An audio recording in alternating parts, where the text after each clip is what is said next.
struggling to do your work efficiently, build good team communication, design state-of-the-art algorithms and systems, and keep up with all new tech trends you could be using.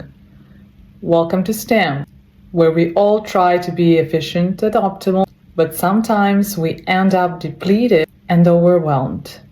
So how do you keep up with tech trends?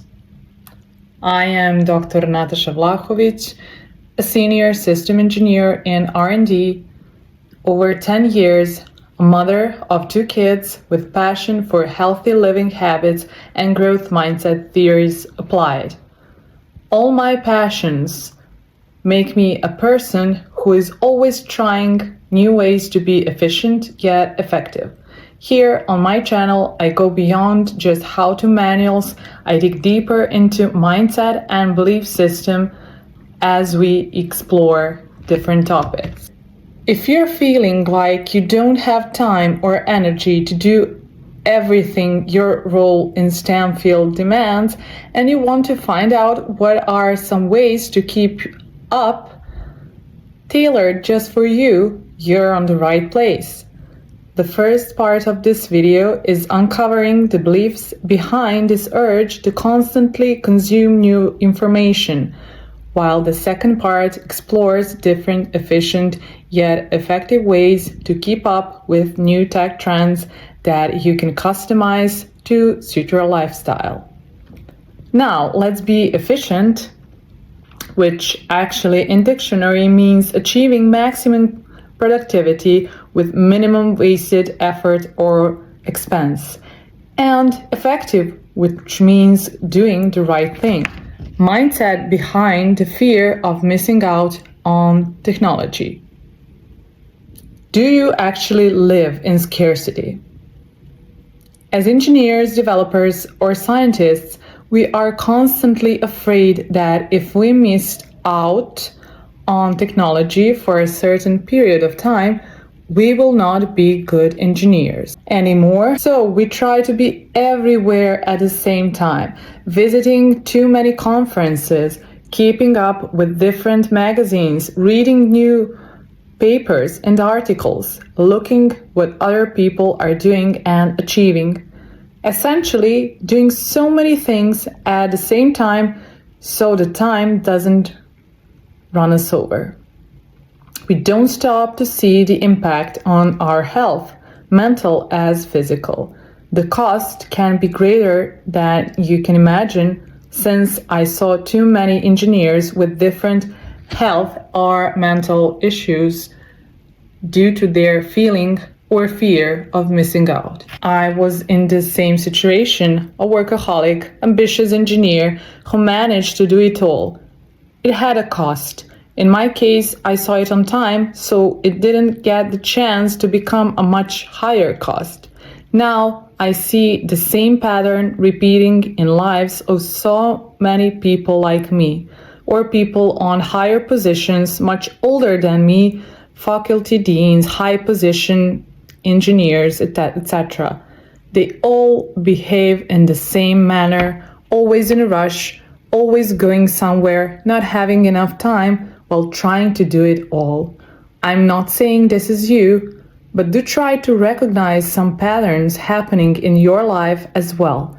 Are you trying to keep up because of scarcity mindset belief that you will not be good enough if you don't? In this video, I want to teach you to dig your limiting beliefs masked as challenges you face at work.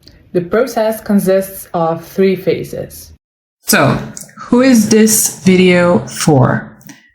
This video is for engineers, scientists, researchers, freelancers in STEM, as well as PhD students.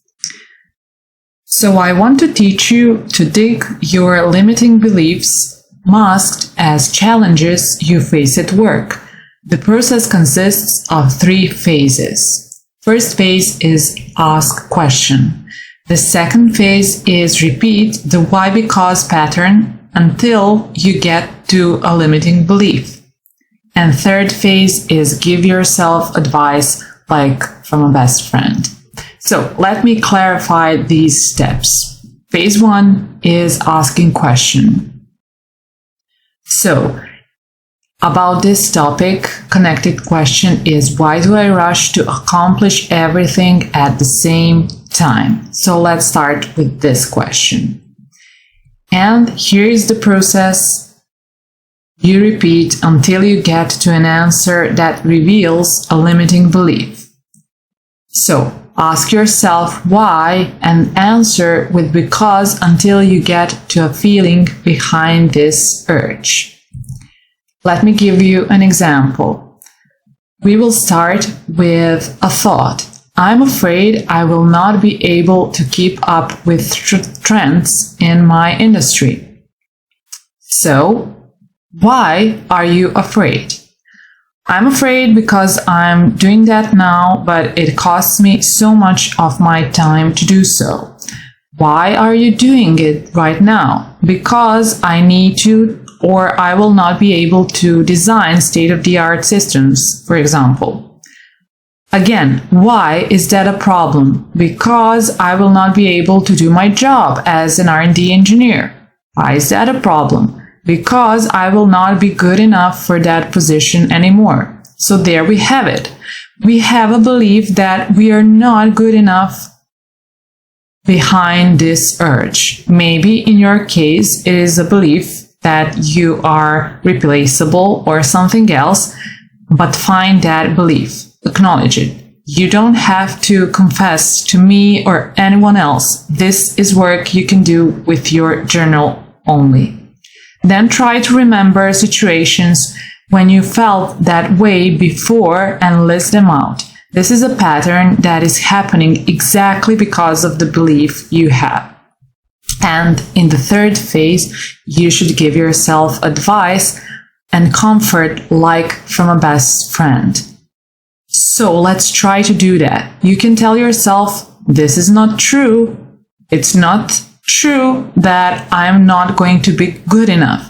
I'm growing as an engineer or a scientist to a higher position. This higher position has different demands than my old one. I'm actually in a place where I need change of a job or a position, and then try to set up a new vision for yourself, because surprise, change is inevitable and you will not be doing the same things in life over and over again. If you don't step out, life will make you step out by changing it by force. Like they say, who chooses hard road has an easy life, and who chooses an easy road has a tough life.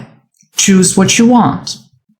Okay, now when we did the work behind our thoughts, it is easier to think of creative and fun ways to keep up with tech trends that don't take you so much time and energy. You don't have to do things everyone else is doing. Do the things that suit you, your energy, and your current lifestyle. So, as I love to see things from the perspective of energy, I categorized some ideas on how to keep up in passive and active actions. So, as for passive actions, you can join some newsletters where you get latest trends, but in summarized forms, so you can just skim through and see what is going on in the world. If there is something that you are interested in, do the research by yourself around that particular topic. Otherwise, you will acknowledge a direction where things are going. It takes no more than focused 5 minutes a week. Then we have social media. Follow some people in your industry who talk about fields that interest you. It is not necessary to interact. You can just stay up to date by checking feed once in a while, but be sure to unfollow anyone who doesn't bring what you need to your feed. The third action is subscribe or become a member of some community that can be beneficial, like IEEE for engineers and magazines from this society. This is a very good way to be a part of supporting community where content can be customized to your needs. So, for example, I'm an IEEE member, and I'm also subscribed to Signal Processing and some other magazines. This way, I made my process of keeping up easier because I know what areas of expertise I want to cover in a year. To do this, it is a good idea to set up your vision so you know exactly what you need for the next year or two. I can help you with that part in my mentorship program, STEM Professionals Career Coaching. If you want to work with me, schedule your time for free consultations. The link is in the description of this video. As for active ways to keep up with tech trends, you can visit conferences, but plan conferences in accordance with your schedule. These are social events that you can benefit from by meeting new people and discussing topics you are interested in, but requires a lot of energy from you. So it is not a bad way. I just wanted to be straight with you because this is one of my favorite ways to keep up, but I don't have so much capacity now as I used to have before, so I don't visit conferences so much at this moment. The second active thing we can do is to be a part, but active part of online groups or societies that are active in domains you want to be as well. It will also take you time and energy, but if this is your thing, go for it.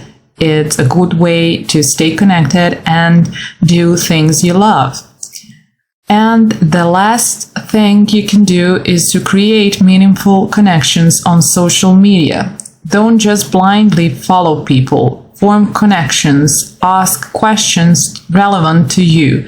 Learn to be an active part of community on social media. So, for the end, let's sum up with a sentence that all of the things I talked about here are not worth at all if you have cluttered mind and you don't have a vision for your future.